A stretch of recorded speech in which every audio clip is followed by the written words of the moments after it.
So today we're deadlifting, conventional deadlift off the floor, which is something I still do semi-regularly. And what I want to talk about today really is why don't a lot of elite strength and conditioning coaches have their athletes deadlift off the floor? It's a good question, because if you were to believe the likes of Mark Rippetoe, those guys, it's a fundamental movement skill, and it is. But there's a point of diminishing returns, which we'll discuss.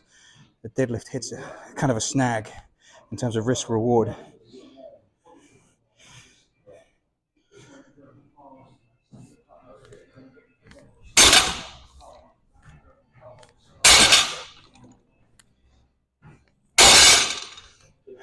Deadlifting in a polo shirt because deadlifts are a smart casual activity.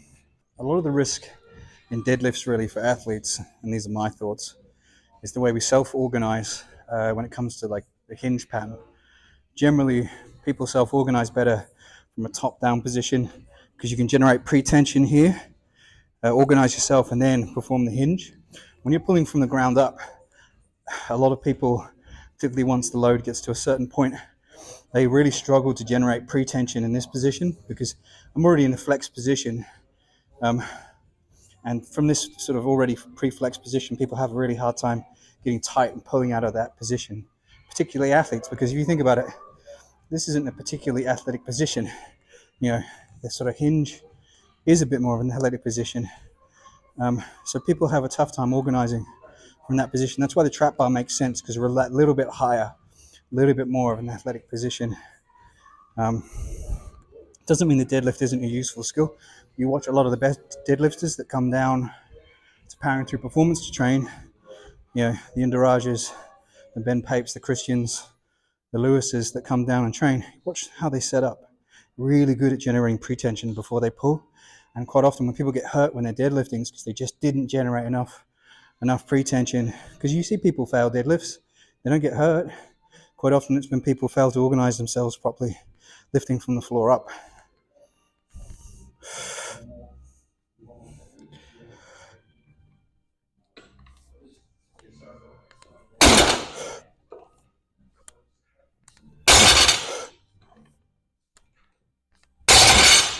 Now, the other reason a lot of elite coaches don't put conventional deadlift in their program is because of the systemic overhang. You may be popping in as an in-season exercise, an off-season exercise. And particularly once deadlift gets heavy, once guys are pulling regularly over double body weight, sort of systemic stress, hangover of which can then impact other stuff. You've got to remember, much like with the Olympic lifts, powerlifters are also specialists. So once you start getting 2.5 times body weight plus deadlifts amongst athletes, the question becomes, well, where's my point of diminishing returns?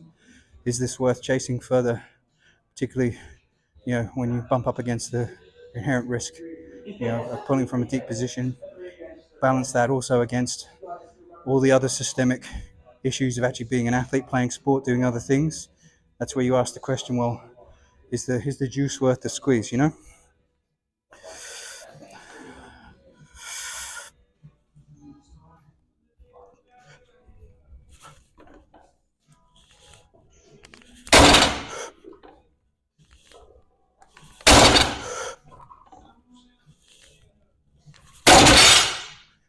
Just want to walk you through some of my idiosyncrasies when it comes to deadlift.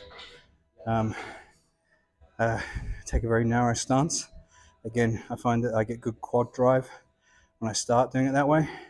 And like a lot of guys in British strength and conditioning, early on in my career, Olympic lifts all the time.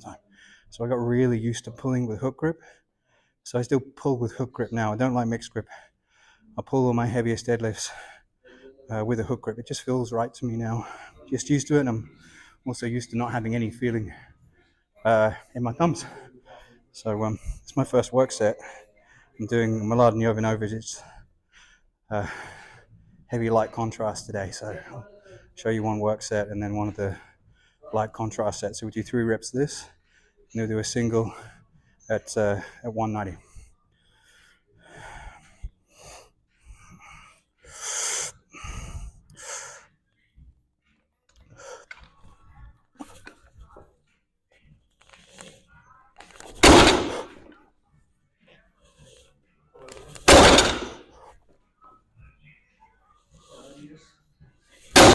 This is just a contrast single, just the one. The idea is a lot like any contrast work. You're doing the same movement, but one high force. This one's sort of slightly lower force, but obviously moved as quickly as possible. I carry the potentiation from the heavy triple into the sort of heavy-ish single. Think of it more, a little bit closer to dynamic work, not quite. And I find that light heavy contrast method just allows me to get in a greater volume of work because I'm busy. And yeah, I suggest you get Millarden's book, go take a look at that, like the heavy light contrast method.